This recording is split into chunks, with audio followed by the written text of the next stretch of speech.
So this is the Agile Austin Coaching SIG, and this is the first meeting of 2021. So we are very happy to see so many people here, so many people excited to come hear Melissa talk about this. We do meet the first Monday of every month. When we are in person, we will meet down at the U-Ship headquarters in Austin, Texas. But for the foreseeable future, we will be a virtual event meeting online just like we are now.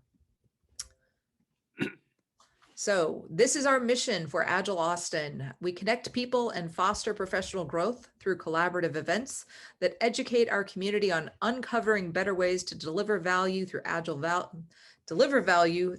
values, principles, and practices.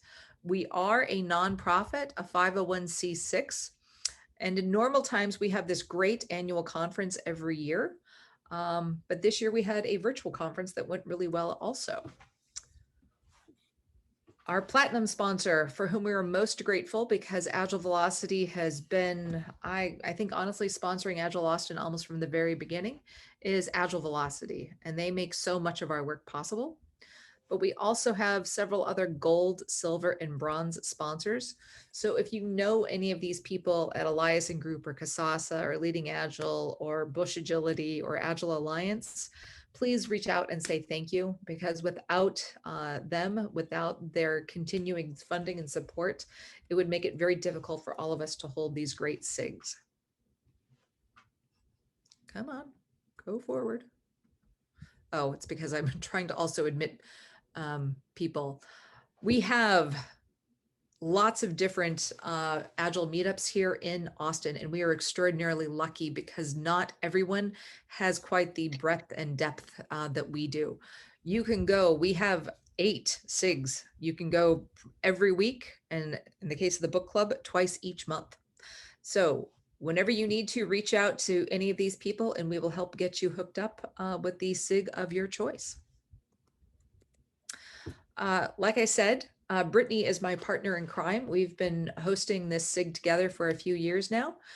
She will be back next month, but I'm Erin and Brittany is the one who's missing at the moment. But if you have any questions, do not hesitate to either reach out to me just on the chat line here. You can also find me on LinkedIn as well, as you can also find Brittany.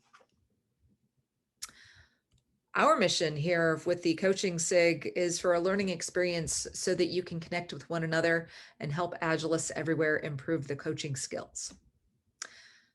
Like I said, we meet in person here on Zoom, but also U-Ship headquarters when we don't have a pandemic going.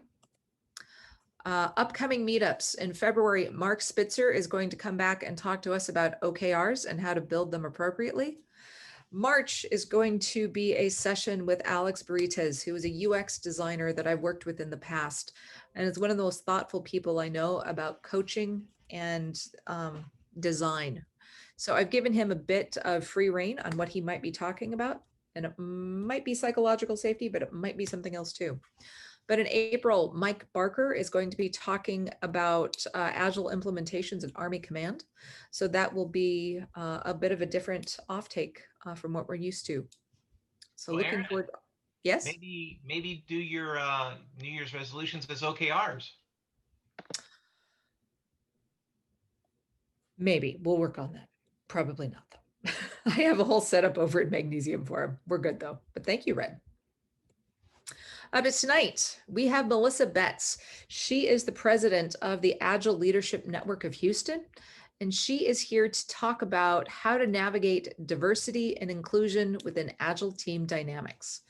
So with that, I'm actually going to stop sharing so that Melissa can begin sharing, and I'll let her take over.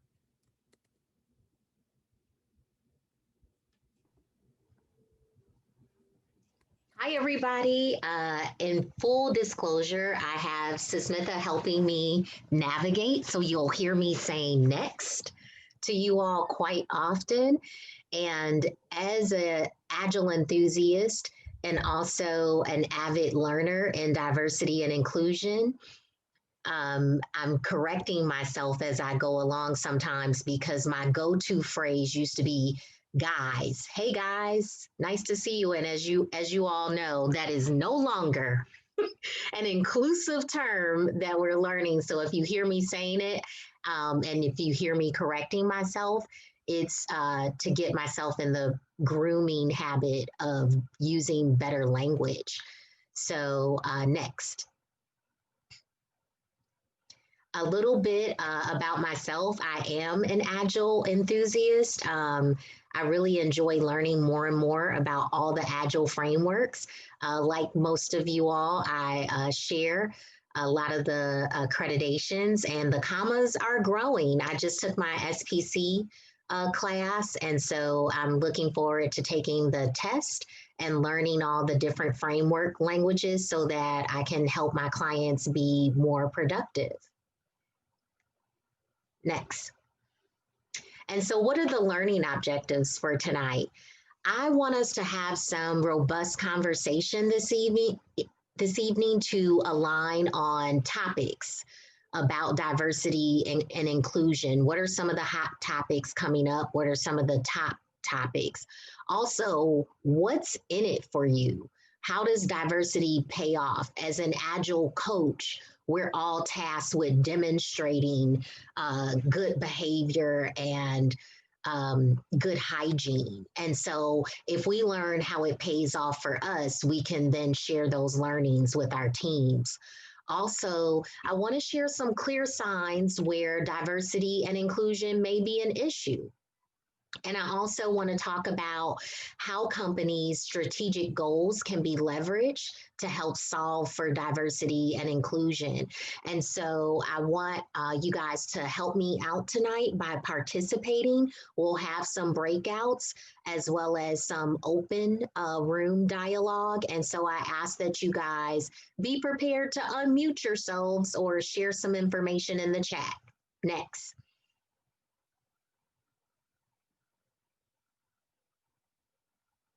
Yes, I have. Sherry says she's heard instead of grooming, they use the term refinement.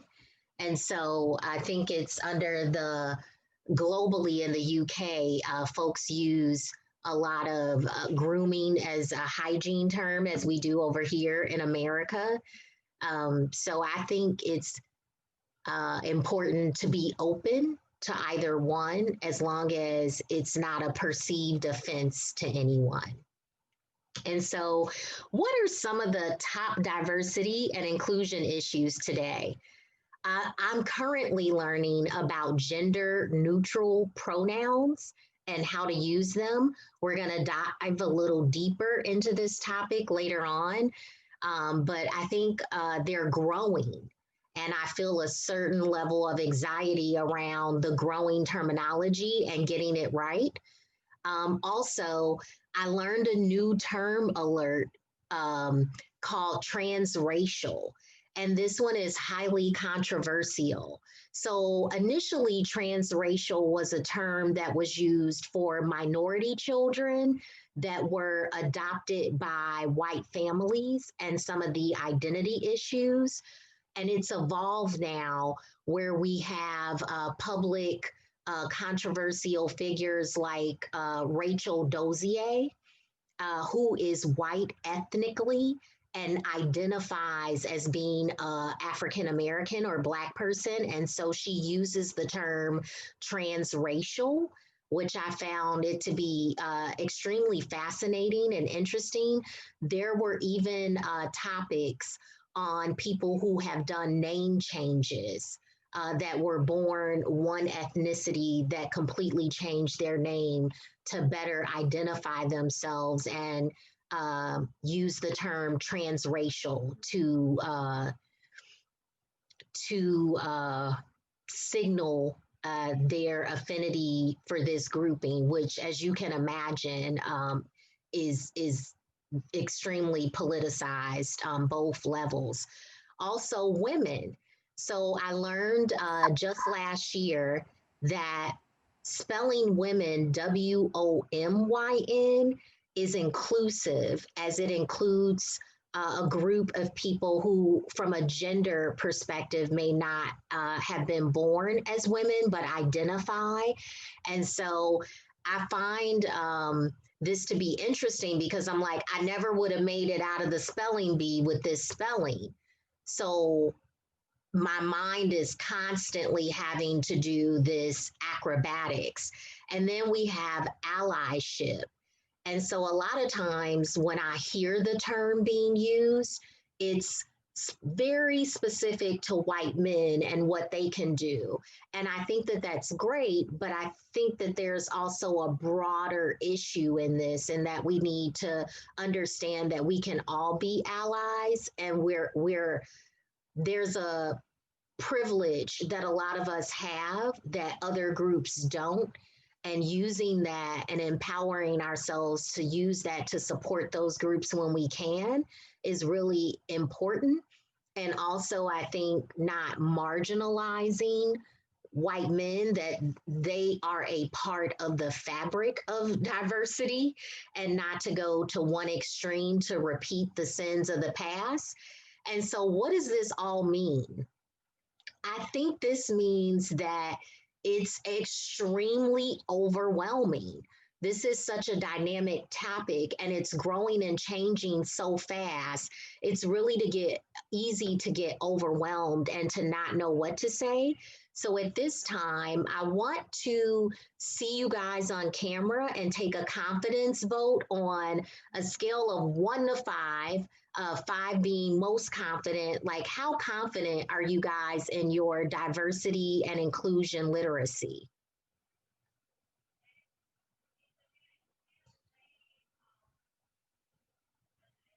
Okay, Aaron, I'm seeing 2. Will, you're 4? Okay, Red 1. Angela, I think you put up a 2 there. I see 2. Jamie 4. All right, get it, Jamie. Chris 2. Seth 2.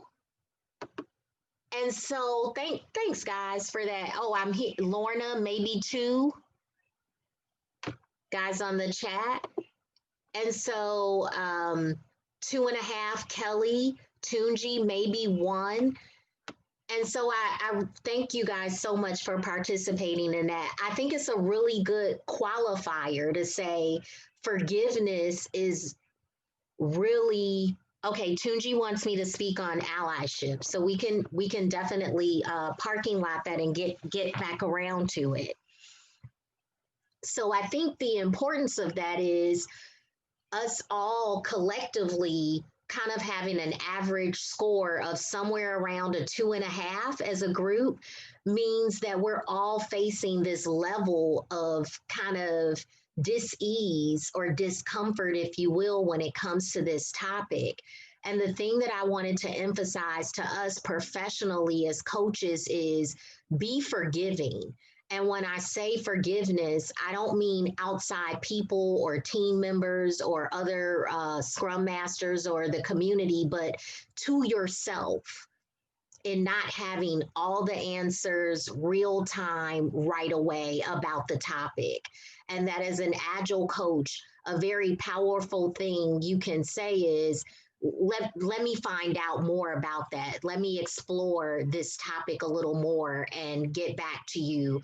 And that giving your teammate that's asking you for that a time period, let me get back to you tomorrow before noon or by close of business, so that you can make sure that you're taking the necessary steps to get the correct information, because it really can be overwhelming, and you really need to have an understanding of whether it's something that you can address as a coach, or whether this is something where HR needs to be alerted to help support you in getting the next steps. Next slide, Sismitha. And so right now, if you guys have access to your handy dandy cell phones, I'm going to ask that you take a screenshot. Most of us kind of know this by heart, but I want us to participate in a quick breakout. And I'm going to ask Aaron to break us all out. And I want you guys to spend 5 minutes for us to discuss the Agile Manifesto and the principles.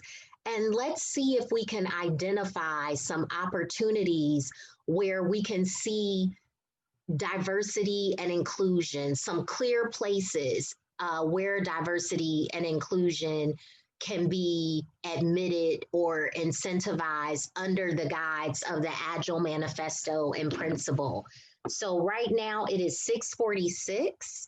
I'm gonna give Aaron just a minute here to break us all out into random groups, and then we'll come back in 5 minutes to discuss as a group.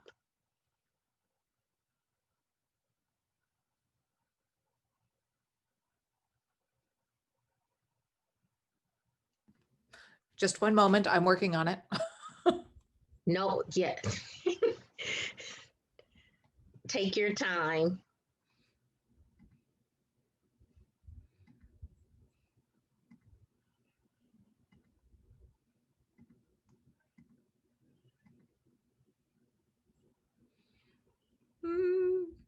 There's no pressure at all. You know, when you're doing this, you're like, holy crap.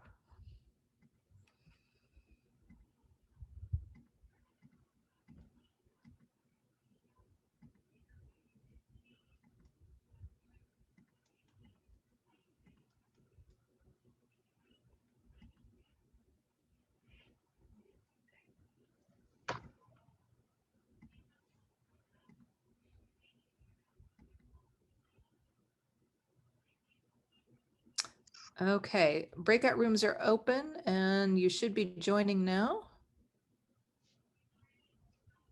Melissa, how long did you want me to have people in these breakout rooms? For 5 minutes. Okay, 5 minutes. All right, I will put on a timer real quick. So Melissa, I did not put you or Susmitha in breakout rooms. Did you want to go in or not? No, I think I can hang out. Same here. I want to go in. I was gonna bring them back to this same slide, and then we can discuss, and then we can go to the next slide. But I wanted to make it as interactive as possible Okay. and save some of the suspense for ourselves. Okay. Did you want me to send a broadcast message to everyone saying, you know, discuss? What did you want them to discuss in there? Again, just so they have that. Yeah, that'd be great. So Um, discuss the Agile Manifesto and principles.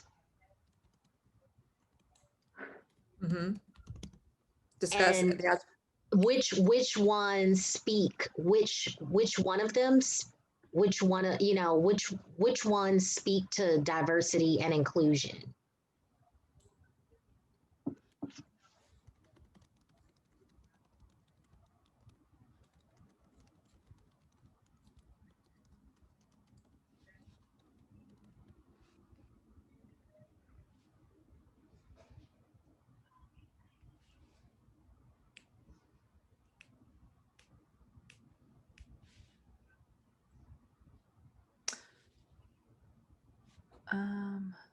So Ming is saying, isn't one of the 4 values are missing from the slide? 1, 2, 3. Yes.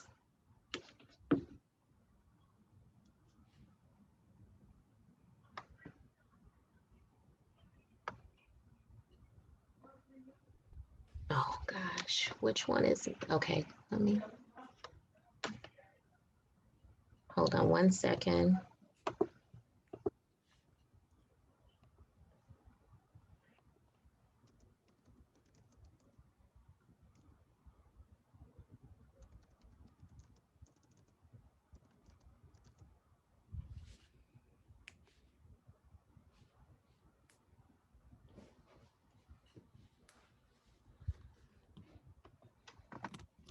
Aaron, I'm putting it in the chat here. So can you copy it and broadcast it to them? Sure. Okay. I'm not seeing it appear though. No, So give me 1 sec. Okay. It should be coming up. Oop. No, I think it's sent it to someone privately.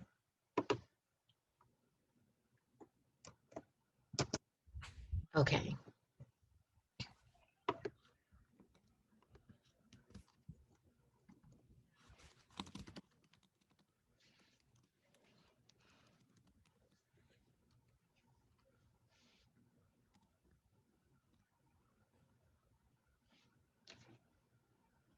Oh, that was not what I wanted that to do.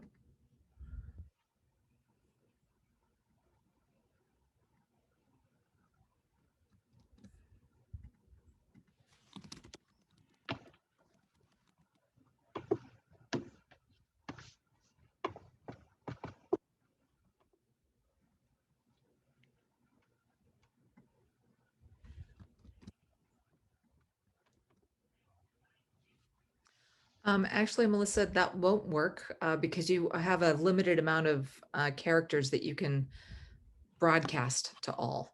Okay, so let me just give you the one that's missing. Okay. That one, it's responding to change over following a plan.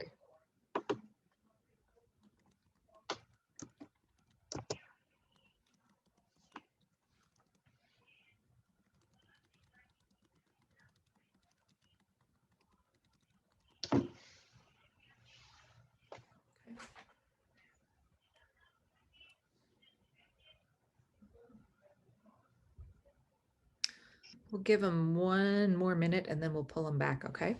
Yeah, the official 5 was 52. So if we give one more minute, we should be good.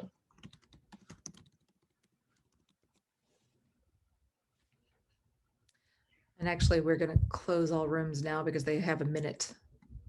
Okay. There's like a timer that goes on.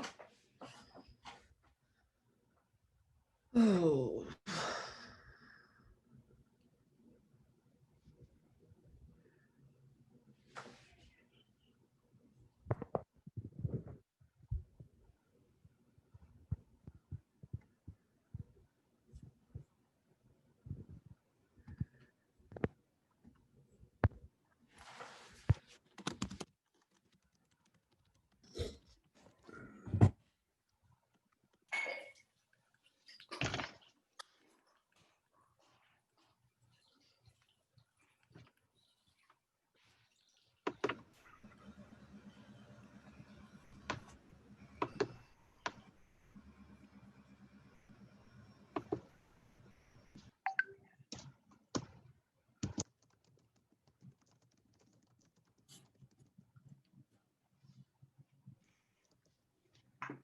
I see folks coming back.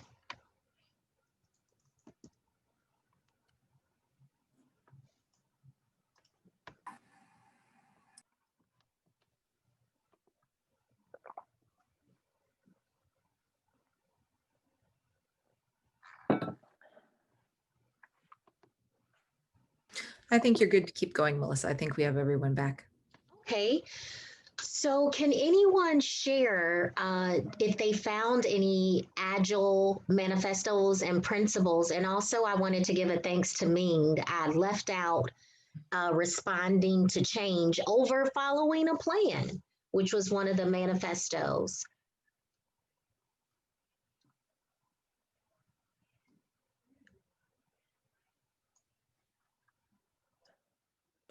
That was actually the responding to change over following a plan is the one I brought up in our group. And I think it's important that as we explore these different topics that we are, as Agile individuals, we tend to be responsive to change. And so all these changes that you discussed at the beginning, some of which I was definitely new to, were, being aware of those and responding to those changes and not necessarily following the old school, what we've always done type thing, I think is one of the advantages of being agile and the way that we can use this in our agility to include these things. Yeah, that's some good stuff, Mike. What else did you guys from some of the other groups discuss? Were there any others or just that one?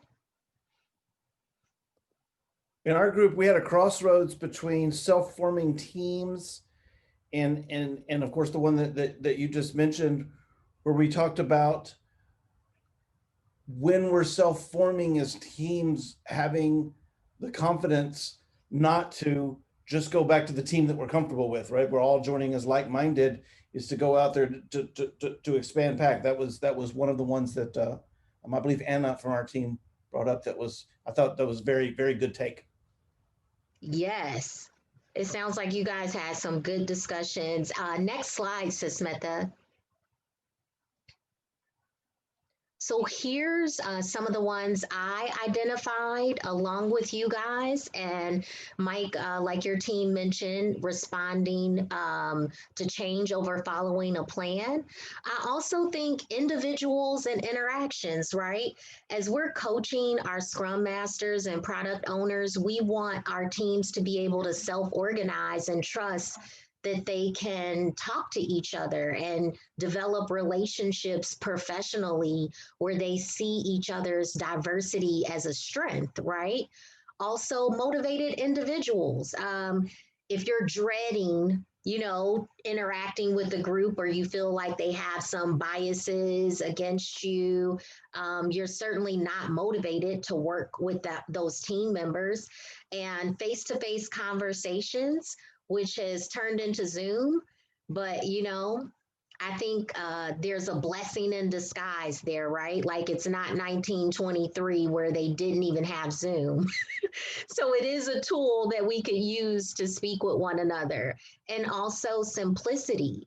I think the larger message that's really interesting about this is the Agile Manifesto really is missing that ingredient, right? So at the Agile Leadership Network of Houston, we had one of the co-authors, Alistair Cockburn, speak with us. And he really mentioned having deep regret over not having more conscious awareness about diversity and inclusion.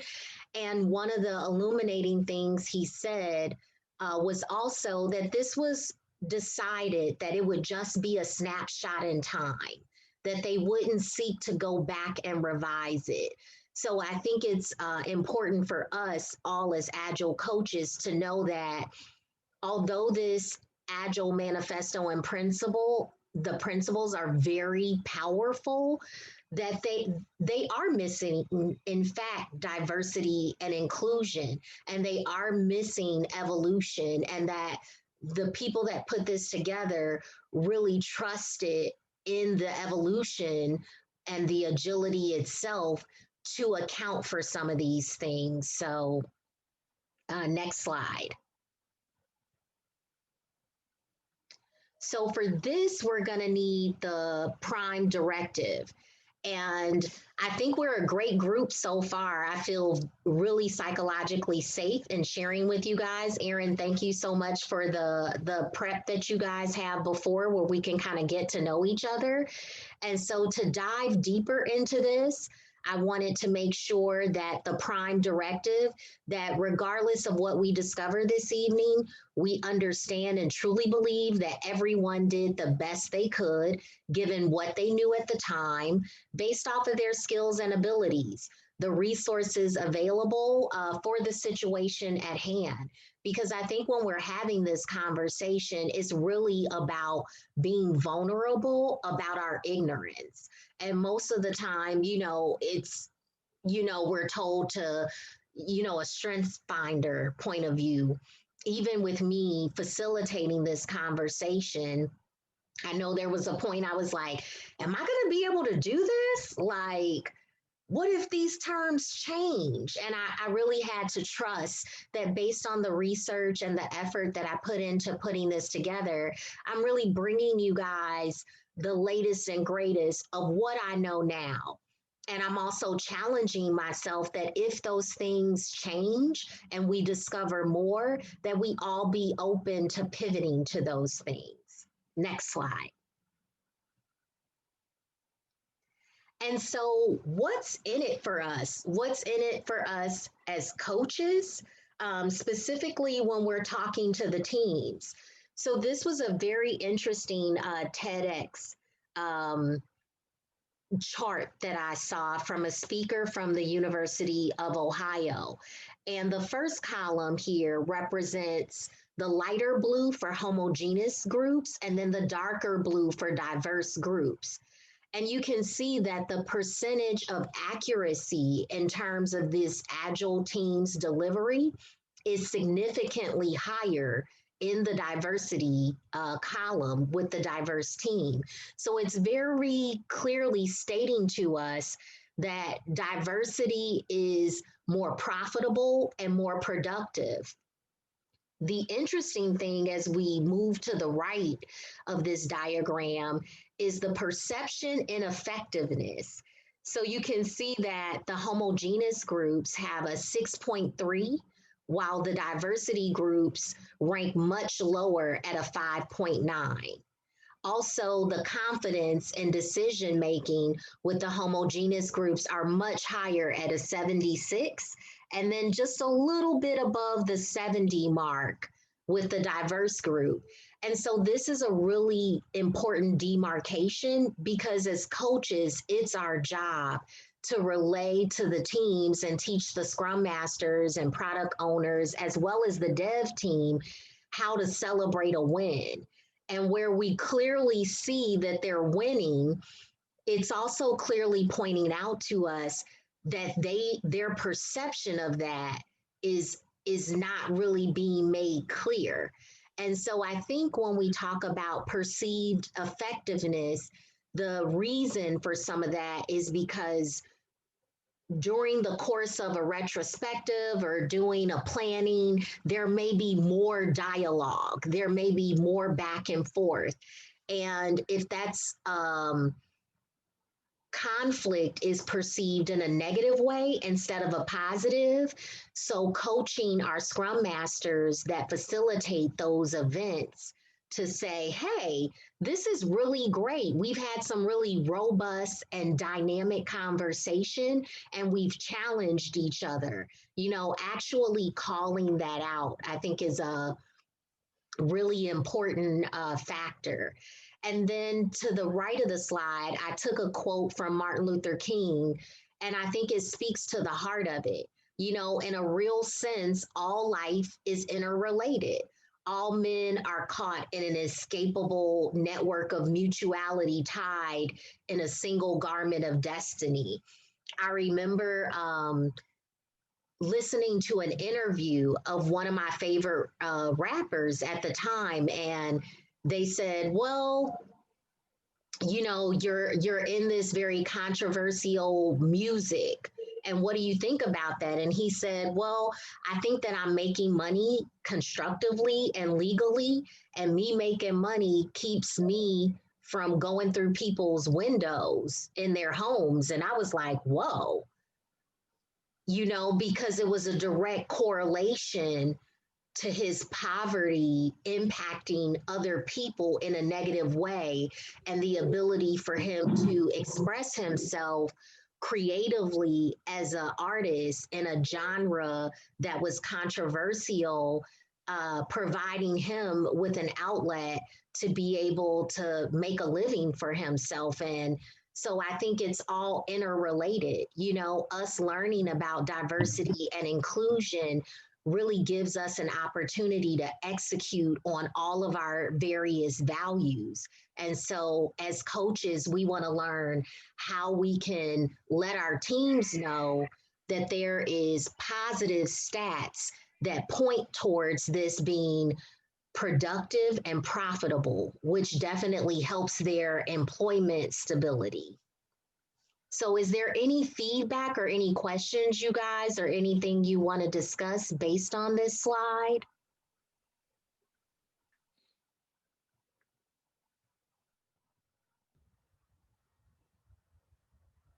Amy, I'm not sure if you're talking or if you're on mute.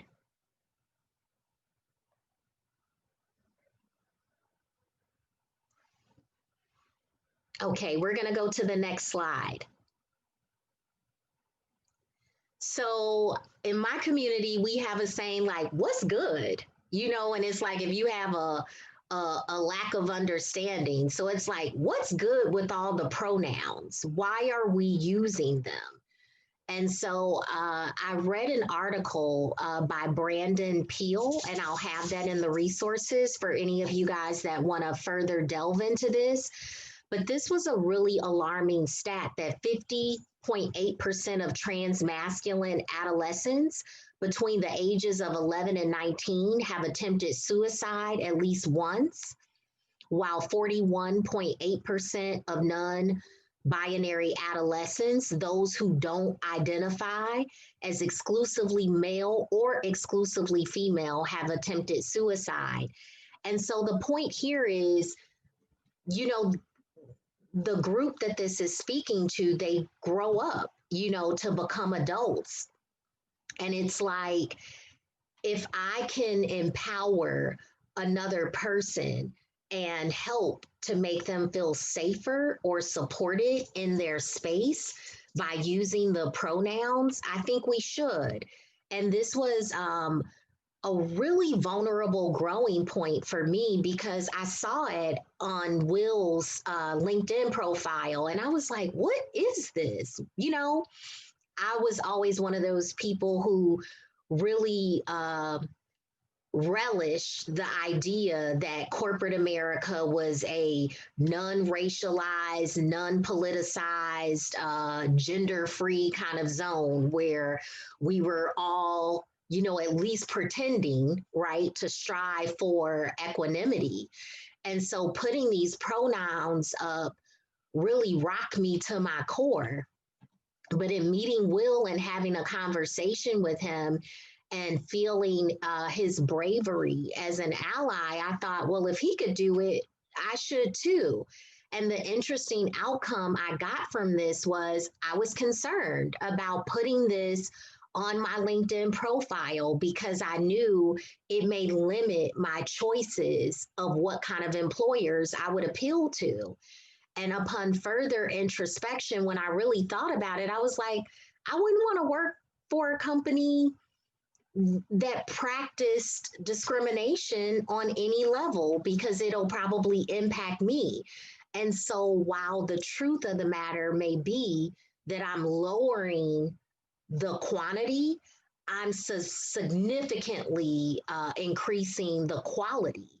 And so it really opened up my mind that being an ally and supporting other people could really be a win-win situation. I mean, I never initially went into it with the thought that supporting this group could actually inform my job search and potential employers in a positive way, while having these pronouns would signal to that employer that I want to only be considered as a candidate to work for companies that are culturally diverse. Next slide.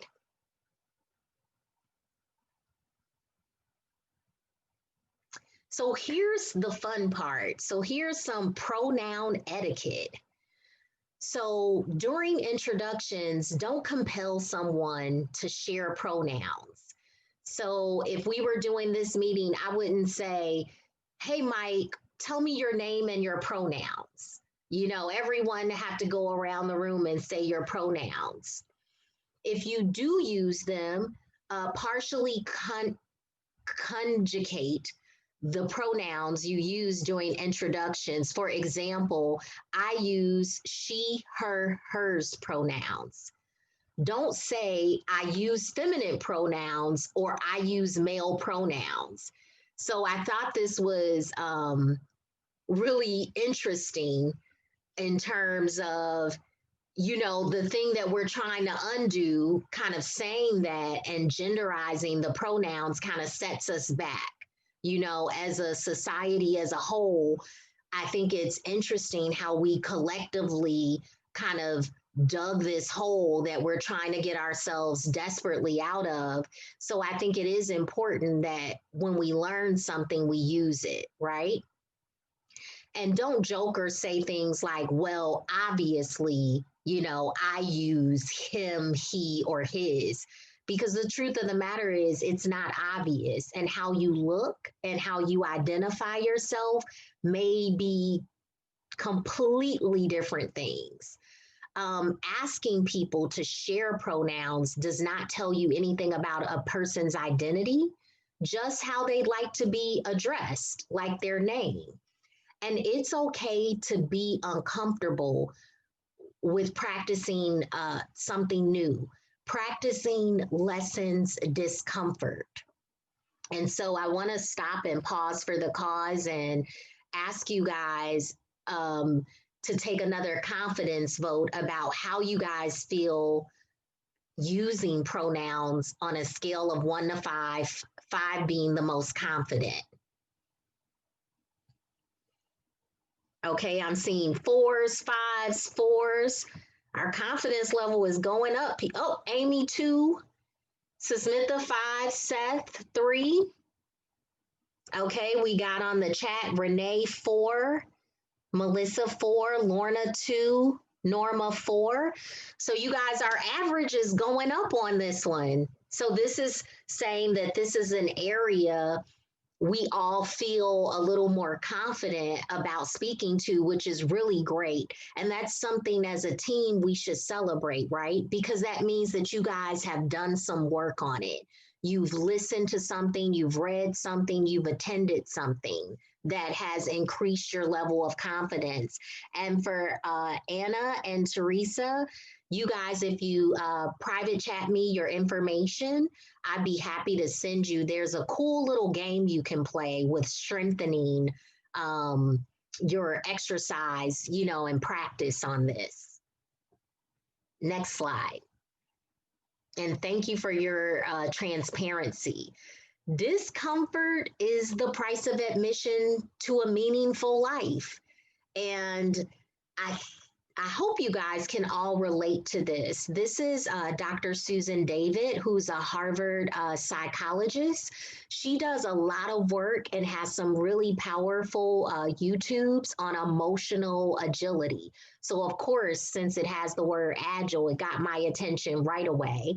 And I think as coaches, we need to know how to negotiate the triggers that may come up as we're coaching our teams on how to be more diverse and inclusive, right? So next slide.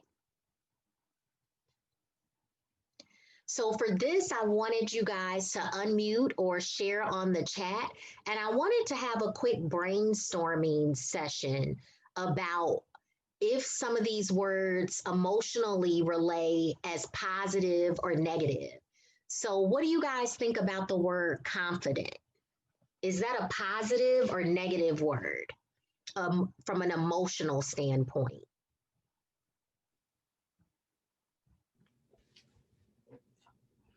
Okay, Jamie says positive. Brian, positive. Angela, positive.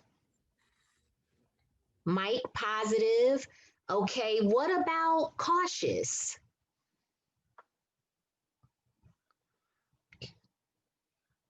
Okay, neutral. Seth, Prasath says negative. Anna says, I hate this word. I'm always told to be confident. Well, hate is a strong emotion, and I would say Teresa, Aaron, neutral, Renee, not so positive, Mike, depends on the context. Okay, what about empowered?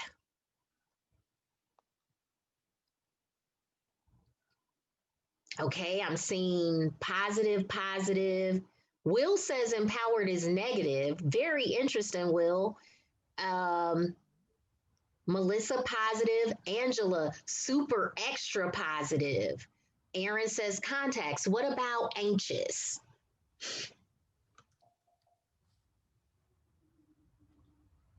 Okay, depends for what? Negative. Negative, lots of negatives. I would say the negatives are winning.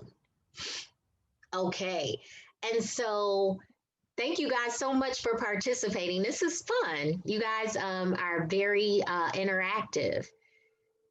So the interesting thing about emotional agility is I like to use the term back up off of me. It's really important, as Dr. Susan would say, is to get some grace in your emotional space. So identifying these words as positive or negative could be really triggering, because what I've learned from her is they're all just data points, right? In other words, the feeling of confidence, the feeling of being cautious.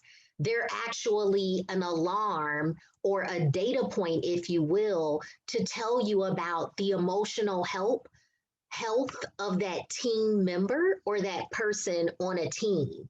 So instead of saying, for example, my team is anxious and owning that emotion, like giving that some cushion and saying my team is feeling anxious, it gives you guys some space between that emotion and being able to say that this is a feeling and this feeling may or may not pass with some work.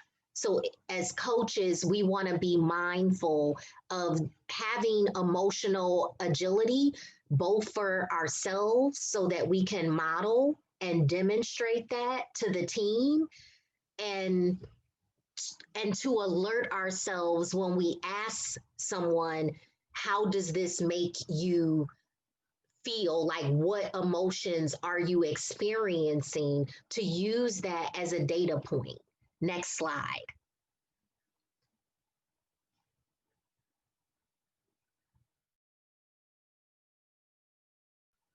Then, is there a problem? So as agile coaches of singular or multiple teams, how do we look for and identify whether our team may be suffering from lack of diversity? So is there someone painfully shy or an introvert on your team? There are people that are more verbose and less, but if you have a team member and they're just dead silent, that may be an alarm to investigate and find out if that person potentially feels isolated. And maybe there's a game you could play in the retrospective, you know, to help make that person, not make them, but to help support them in becoming and feeling more inclusive and included in the team. Does the leadership role rotate on your team? I think we can all relate to being an agile coach, and it's like you talk to the team or you pose a question to the team, and there's one person that everyone looks to, and that person speaks for the team. Kind of like if it were Star Trek, they would kind of remind me of the Borg, you know, like they've become this homogeneous group and they're a collective. And when you think about the level of intelligence and diversity on the teams, this leadership role should be rotating, because as the team is creating different features or capabilities, that expertise role, if you will, should be a rolling thing within the team. And if not, if one person is continuously representing the team, it may or may not signal a negative, you know, attribute. Maybe the rest of the team members are like, I don't want to, you know, go against Melissa. I'll just wait to hear what she says, because if she doesn't agree with me, it'll be a fight to the finish. You know, do the teams ever discuss personal life events of a relationship outside of work? Do they enjoy working with each other? Do they know anything about each other? If the meeting has started a little late and you're coming online, or if you wait 5 minutes or so, do you hear any kind of ease of banter amongst the team? Are there sub teams? And if so, what is the common qualifier amongst them? You know, so it could be both positive and negative. But if there are sub teams that may be a negative, like a them against us, and those groups are very homogeneous, as an agile coach, you may want to have, you know, a quick coffee break or a game or an activity that kind of brings the team out of those subgroups into a larger group and encourage them to divide amongst themselves based on what they don't know about each other as opposed to common interest. And so, have any of you all experienced any of these kind of temperature checks within your team or teams?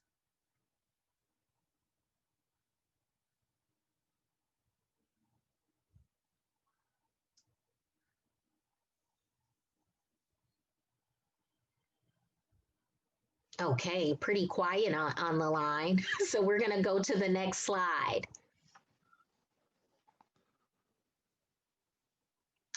Okay, so this is a tap, tap, tap in.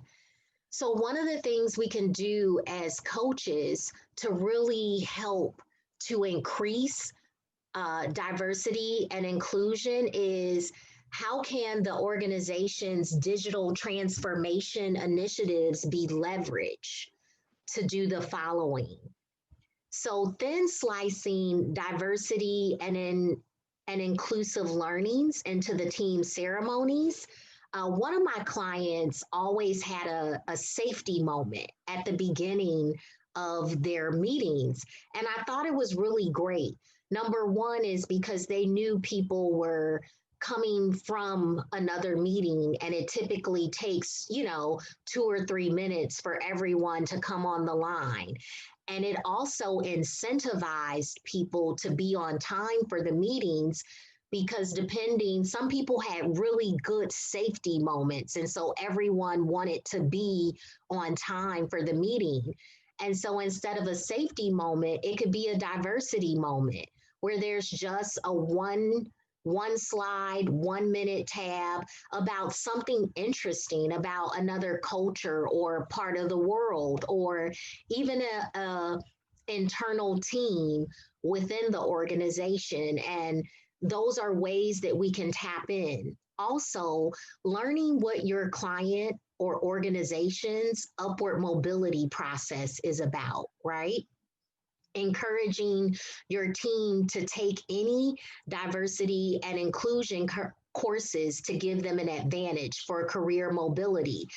I think the reality of upward mobility and the transparency of it is to some degree a popularity contest, right? I mean, there are a group of people that had to have experienced working with you, and they enjoy working with you, and they're an advocate in terms of both your skill set and the level of enjoyment or interest that they have in working with you. And so leveraging your knowledge of diversity and inclusion could really pay off in career upward mobility. Also, sometimes as an agile coach from a consulting perspective, knowing what that company's HR process is. I spoke with the HR team for a client and learned that they had an evaluation system. And my question was, how can we tap in to this evaluation system to thin slice diversity, inclusion, and agility to help incentivize? In other words, it has a very strong correlation between incentives and learning, right? Another thing we can do as coaches is include a diversity and inclusion column for the retrospective to incentivize learnings and illuminate. If I worked with a specific team and I learned something culturally about that team or about a coworker in that group, and I shared it, the learnings that I personally received is now being magnified and highlighted in a way, right? Where you have those team members that are really, really good at forming interpersonal relationships and learning really interesting things. This gives them an opportunity to showcase and share that with the remainder of the team in a positive way. Next slide. how to harness the power of diversity. And so I think this is about accountability and ownership as agile coaches, both to ourselves and to the teams, because if our HR is working really, really hard to ensure that we're working in a culturally diverse environment and they've gotten those candidates together, they've done, some really good work in providing that. But if we don't practice the learnings, if we don't reach out to build relationships and encourage our team members, we're not taking advantage of the opportunity that's been presented to both us individually as coaches and as we coach team members. So one of the things I'll do is I'll have team members break into groups of like 2 or 3. I'll ask them to have a 15-minute coffee break anytime during our sprint. And I'll ask them to either come up with an innovation that they think might help the team be productive or more productive, or more profitable. And if not, like share a difference that they've learned about each other. And I say that because we focus a lot of times on what we have in common with someone. But quite frankly, diversity and inclusion is about learning how we think differently from one another and how we can leverage those differences. If Aaron is really good at metrics, and Susmitha is a really great communicator, and I'm not, knowing how we're different makes us stronger as a team, right? Because maybe I'm a good presenter. So the 3 of us now know how we can leverage each other's skills in a really powerful way. Whereas us all having a commonality doesn't really help us leverage each other's skill set and help support each other in growing our strengths. Use inclusive language verbally and in writing. And so a really great example of this, I think, is professionally, people may say, oh, my husband and I, or me and my wife. And it could make a world of difference by using the word partner or spouse, because what that is signaling to someone in the room is that you're open to them having a partner or a spouse that may not be quote unquote traditional, or spelling women with a Y instead of an E may be a powerful, powerful signal to a person that you're including them and you're aware. It's almost like saying, I see you, to someone that feels invisible. And so this could be a really powerful tool. Also, be upfront about your intentions. Saying to someone, I'd like to ask you some questions to gain genuine insight about this. Are you open to a discussion? Like stating what your intentions are before asking about, I know one of the things that I've experienced, I'm the woman of 1,000 hairstyles. And so I never know when someone asks about that, if I should feel defensive about it, or if they're being curious, or where the intent is coming from. Are they disassimilating my beauty and asking, is it artificial or is it real? Or are they really just curious about the process and how it works? And I think that having curiosity about one another in a positive way is something that we should still encourage. And sometimes prefacing with that question, letting the person know that you're willing to have them feel comfortable with engaging or not engaging could get a lot of mileage out of the conversation and relationship building. Next slide. And practice. So what happens when we as agile coaches are emotionally triggered? When we come into contact with a question that may emotionally connect us with a negative feeling of offense or defense. And so this was something that I really struggled with. I would be presented with questions and kind of be floored or flabbergasted. I just really didn't know, having an immediate feeling of discomfort. And so what I found to be a really powerful tool, because sometimes as a coach, that question may come while you're coaching the team, right? So it's a real live experience that you're having real time. And I found that having this script or creating a script for yourself really helped me to be able to be prepared, to give me some of that grace space that we talked about, so that when it happened, I knew what I was going to say. And so here are some of the things, like, thanks for asking. I'm gonna need to process this question before responding. Or if someone says something that you personally think could be really offensive or detrimental in terms of their learning curve, saying to them, I want to encourage you to explore some of the language you use to express your viewpoint, as they may not have the intended impact. Also encouraging the person, like, do you have any partners in this community that you're able to engage with? And maybe saying to them, like,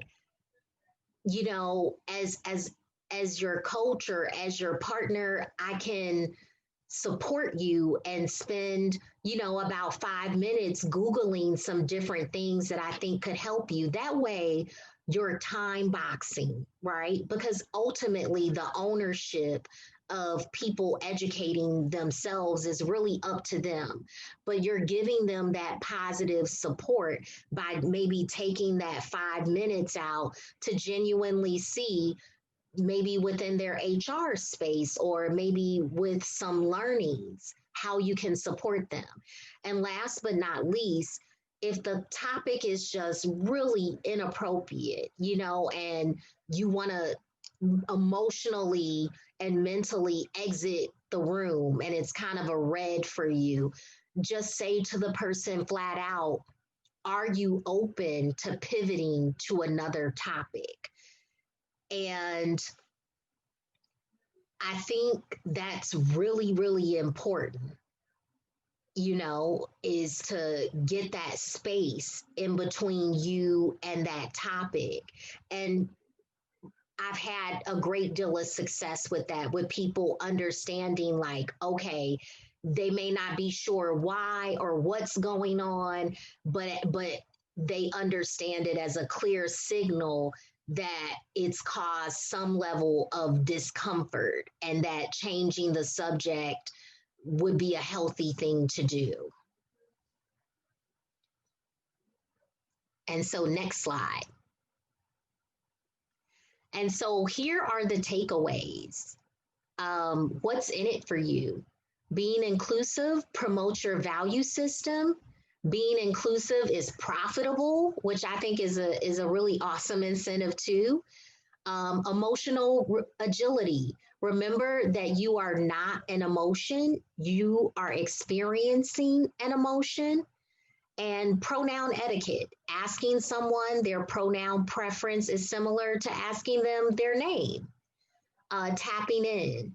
Using HR initiatives around diversity to incentivize inclusion. And practicing. Having a script. And last but not least, being forgiving to yourself.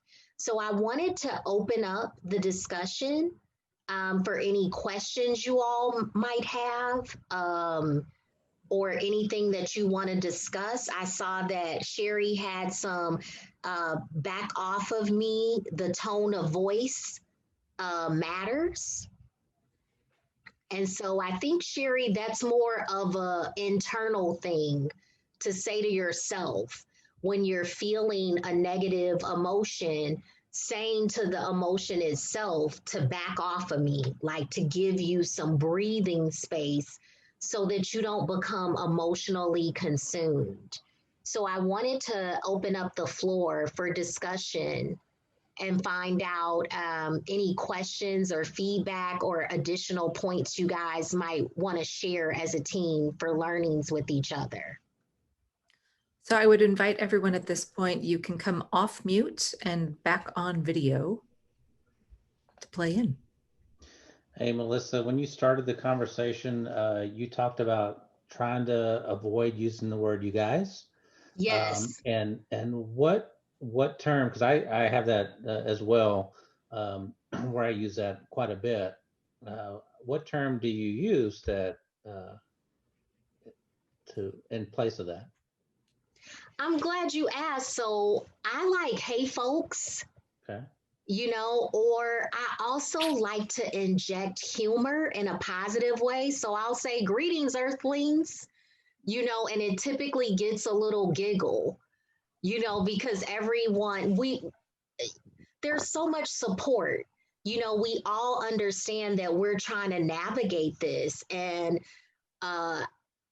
one of my coworkers mentioned that rule of thumb was not being inclusive because that actual term came from an old rule that you can use a wooden branch, I believe, within the width of your thumb to beat your wife with. And it's like, whoa. Call those switches. Mama, go out back and take one. Yeah, but it's like, well, I don't want to use the term rule of thumb, right? And be participating in abusive behavior. So I think correcting that is really powerful because I still say it out of habit sometimes, and correcting myself is to me also a powerful dynamic, right? And that I'm teaching by example, and people are like, whoa, why'd she correct herself with that? Or what did she say? You know, and the wheels start turning. So I've learned to even enjoy making the mistake and correcting it because I know that eventually it's going to fade out of my vocabulary. Brian, I like to lean into the fact that we're in Austin and just go with y'all, like a few Yeah. people Yeah. chat. Yeah. But I wanted to add, though, I've heard a couple people mention that rule of thumb thing in talks like this recently, but I did some research and found out that's actually a myth that got spread around. It didn't actually meaning. It was more that you could use your thumb as an inch measurement in old times. So I'm not Oh, sure that's that's- great to know. I don't think that's true because I know there were laws on the books in some states that a man could beat his wife with a stick as long as it wasn't bigger than the dimension of his thumb, that weren't repealed or eliminated until the 80s or later. yeah, but those rules are long after that phrase. That frame came from like Elizabethan times, long before the United States existed. So Well, Let's stay on target. I don't think we need to go into wife beating right here. but I think I'd like to go on record as discouraging that. Yeah, and I think the great positive, right? The real genuine takeaway of that is that we're exploring the language. We're looking it up. We're evaluating it. We're learning from each other. We're unlearning, you know, and I think that that's a positive in that we're being sensitive and also forgiving that we may make a mistake, and correcting the mistake or correcting yourself is a positive thing. And I think, Tunji, you had a question at the beginning of the talk about allies. Can you expound on your question regarding that?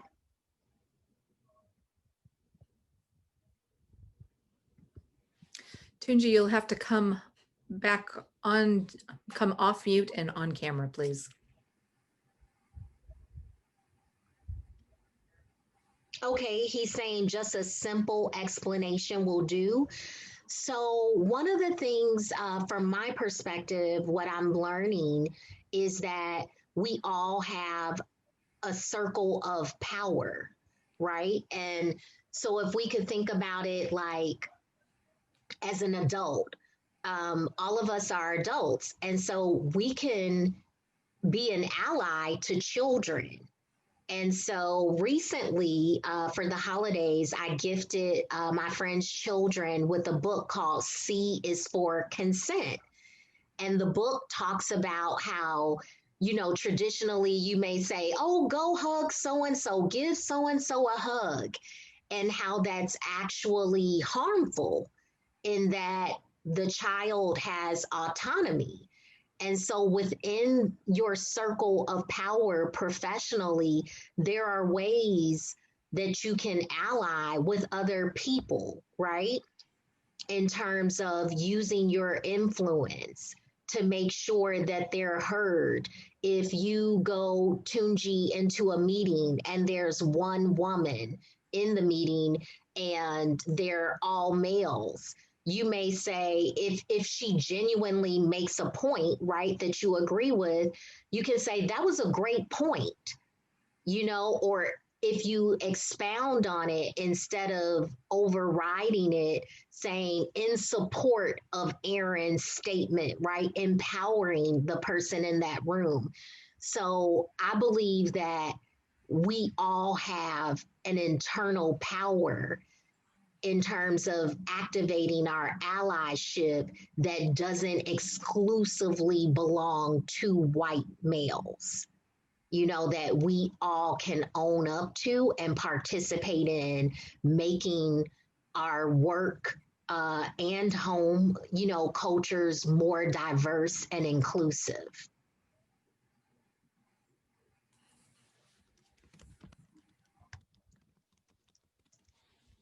And so, are there any other discussions or topics or any psychologically safe questions that you guys wanna ask?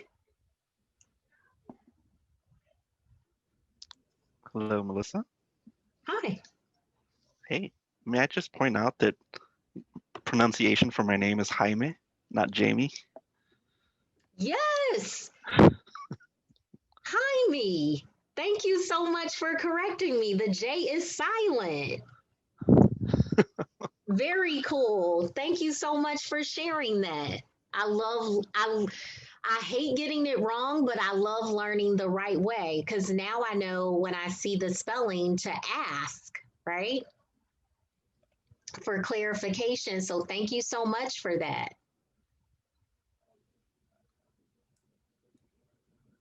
I'm just going to throw a little word in there in the silence. Thank you very much, Melissa. You did an awesome job. I learned some things today. I appreciate that. So I just wanted to, if no one else said it, I just make sure I'm saying, hey, thank you for helping educate us. Yes. Well, so I think this is a difficult, we're all trying to navigate, you know, these treacherous waters, as you pointed out earlier. So thank you for making it a little bit easier to swim. Yes, thank you guys all for having me. And I hope that you guys got some really powerful takeaways. And you can always reach out to me on LinkedIn if you have any additional questions or would like me to share some of the resources of where I got some of the information for tonight's presentation. And Happy New Year. All right, everybody. Thank you, Melissa, for honestly, that was wonderful. And I know you did a lot of research and just spent a lot of time getting fully grounded in this. And to Susmitha for making the background happen. That's much appreciated. So everyone, this meetup happens the first Monday of every month, and we will be virtual for, well, frankly, at least we're thinking the next 6 months, and we'll take it from there at some other time. If you have any questions, don't feel shy. I'm on LinkedIn as well. You can also email me. Always happy to chat. But we will be back here next month when Mark Spitzer talks about OKRs, and Red, maybe we will take a crack at putting my goals into OKR form, but don't bet on it. So everyone, thank you. And I will record, this is being recorded, obviously, and I will get that posted just as soon as possible. Thanks all. Good night. Bye, y'all. Night.